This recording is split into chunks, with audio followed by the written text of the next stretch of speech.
Good day, everybody. Welcome to another short video. In the previous video a while ago, I did a video on asking you guys your opinion on what I should do for a lift kit, and I had some great comments from that video, and you guys have inspired me to basically piece together and build my own lift kit that will suit my needs instead of buying like a whole generic kit.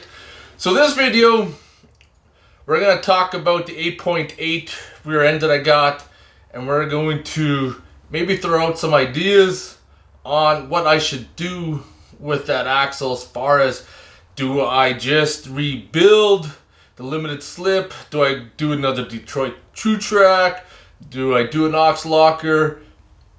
Let's have a look at that beast. It's in a sad state of affairs, but I picked it up out of the junkyard over Christmas time at like -20 weather. It was well worth the $100, whatever it was I paid for it. So let's have a look at it and let's start deciding. First off, here it is right here, sitting at the back of my Jeep in the garage. Pretty soon we're going to start having a look at it. Dust shields are a little beat up from dragging her out. However, I'm kind of undecided if I'm going to reinstall the dust shields. I've had some mixed reactions from people, and people say that, you know, leave them off because they just collect rocks behind there and make all kinds of noise, and I don't know, we'll see. Might try to straighten them out. Maybe try to go junkyard, try to find a pair that's good. But as you can see, this must have came from Eastern Canada, because she's pretty pitted. As far as the brakes and calipers, I'm going to order all new ones from Rock Auto because there's a kit. And from what I talked to from people that have done the 8.8 swap, apparently they've used the sway bar off the Dana 35.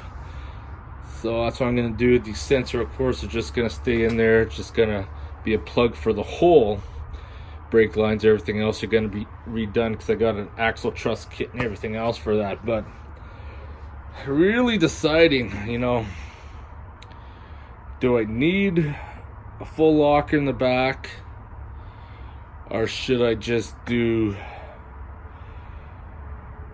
rebuild the limited slip? That's, you know, where I'm stuck at, because as this project keeps on going, it's getting pretty expensive. So where do I draw the line, and do I really need it, is one of the things. But my options are, like I said earlier, you know, if I was going to go with a locker, I'm thinking about the aux locker.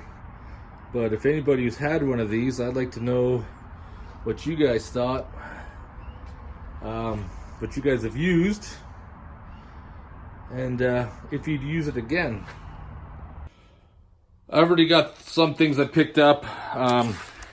4.56 gears, USA standard gear, that I have already installed in my Jeep already. I've had good luck with them. So the master rebuild kit, and here's the Artec truss kit that we should be start installing sometime in the near future, and that's where I'll make my decision as far as, you know, what a locker is going to do.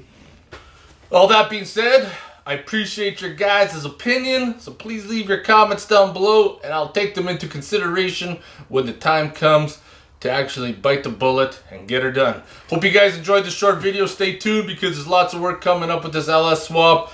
I know that doing the bodywork part took a lot of time, but that is a good chunk of that's done, so we can actually start doing some production before we start doing some body work again. So I'll see you guys in the next video.